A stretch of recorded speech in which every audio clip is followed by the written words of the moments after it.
Assalamualaikum warahmatullahi wabarakatuh. Saya Nuki Puspitasari, NPM 21040110111 dari kelas IB 34. Di sini saya akan menjelaskan sedikit tentang strategies of reading comprehension.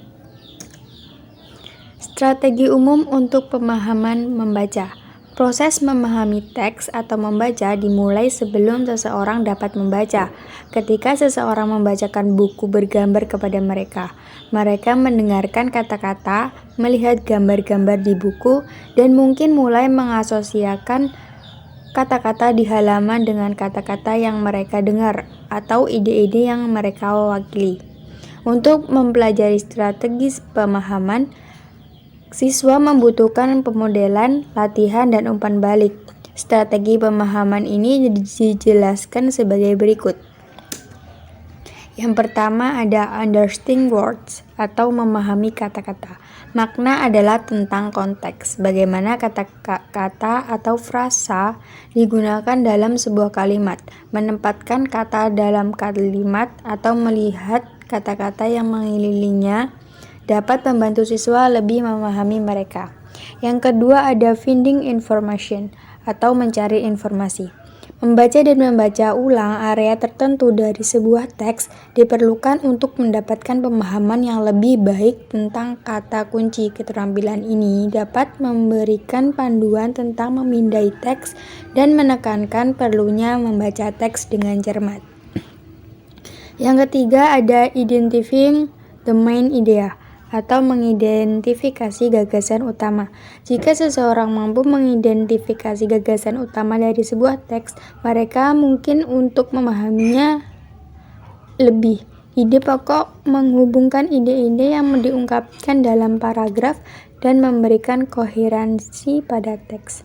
Dan yang keempat ada sequencing atau mengurutkan urutan peristiwa yang terjadi perlu menggunakan penanda waktu dan strategi lain untuk mengidentifikasi hubungan antara peristiwa melalui menentukan peristiwa yang mereka butuhkan untuk diurutkan dari pertanyaan menempatkannya dalam teks dan mencari kata-kata. Selanjutnya yang kelima ada finding similarities and difference atau menemukan persamaan dan perbedaan. Membandingkan dan membedakan informasi yang diberikan dalam sebuah teks akan membantu pemahaman pembaca. Dengan demikian, ini adalah keterampilan pemahaman kunci yang perlu dilatih dan dikuasai oleh seseorang. Predicting atau memprediksi adalah salah satu keterampilan yang sulit yang kadang-kadang dapat diperjuangkan oleh siswa. Intinya, ini melibatkan pengguna informasi dari teks untuk memprediksi hasil yang tidak secara eksplisit dinyatakan dalam teks. Yang ketujuh ada concluding, yaitu penutup. Keterampilan ini adalah tentang menyusun semua informasi yang disediakan teks, membuat penilaian dan mencapai kesimpulan berdasarkan fakta dan detail yang disediakan dalam teks. Mereka harus mampu mencari bukti untuk mendukung kesimpulan informasi yang relevan dalam teks. Dan yang kedelapan ada summarizing, yaitu meringkas. Meringkas atau merangkum teks dengan menghubungkan informasi penting dan mengidentifikasi poin utama. Untuk melakukan ini dengan sukses, siswa pertama-tama perlu memahami format yang diperlukan dalam jawaban mereka. Yang kesembilan ada inferring atau inferensi adalah pendapat tentang apa yang paling mungkin benar. Mereka terbentuk setelah evaluasi yang cermat dari semua fakta yang tersedia.